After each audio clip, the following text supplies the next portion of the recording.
Hi friends, ration கடை விற்பனையாளருக்கு hall ticket விட்ருக்காங்க. அது எப்படி டவுன்லோட் பண்ணுறதுன்னு இப்போ பார்ப்போம். கூகுளில் போய்ட்டு டிஆர்பி அரியலூர்னு அடிச்சிங்கன்னா அந்த லிங்க் ஓப்பன் ஆகிடும். நீங்கள் எந்த ஊரோ அந்த ஊரை டிஆர்பின்னு போட்டு அந்த ஊரை மென்ஷன் பண்ணிங்கன்னா லிங்க் ஓப்பன் ஆகிடும். ஸோ அந்த லிங்கை நீங்கள் டச் பண்ணி உள்ளே போனீங்கன்னா மேலே கார்னரில் வந்து 2-3 கோடு இருக்கும். அதை கிளிக் பண்ணிங்கன்னா இந்த சைடு ஹோம்னு இருக்கும்.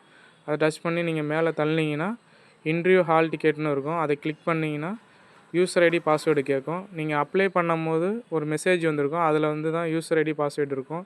ஸோ அதை பார்த்து கரெக்டாக யூசர் ஐடியில் அந்த யூசர் ஐடியை போடுங்க. கீழே பாஸ்வேர்டுன்னு இருக்கும். பாஸ்வேர்டு அதில் என்ன பாஸ்வேர்டு இருக்கோ அந்த பாஸ்வேர்டை பார்த்து இதில் கரெக்டாக அதில் போடணும். ஸோ போட்டதுக்கப்புறம் கீழே வந்து பார்த்தீங்கன்னா சப்மிட்னு இருக்கும். ஸோ அந்த சப்மிட்டை வந்து கிளிக் பண்ணிங்கன்னா ஹால் டிக்கெட் வந்து ஓப்பன் ஆகிடும். டவுன்லோடு இன்டர்வியூ ஹால் டிக்கெட்னு இருக்குல்லையா, அதை கிளிக் பண்ணோடனே அது டவுன்லோட் ஆகிடும். ஸோ இதை டவுன்லோட் ஆகலாம் ஃபைலில் போய் சேவ் ஆகும். ஸோ அந்த அதை வந்து பிடிஎஃபாக ஓப்பன் ஆகிறதுல நீங்கள் டச் பண்ணிங்கன்னா அந்த ஹால் டிக்கெட் உங்களுக்கு ஃபுல்லாக ஓப்பன் ஆகிடும். ஸோ இதில் வந்து உங்களுக்கு name, date of birth, address, எந்த இடத்துல உங்களுக்கு வந்து இன்டர்வியூ வைக்கிறாங்கன்றத டைமிங்கோட, ஸோ அதில் டைமிங்கு தேதி எல்லாமே வந்துடும். ஸோ அதில் எல்லாமே தெளிவாக போட்டிருக்கும்.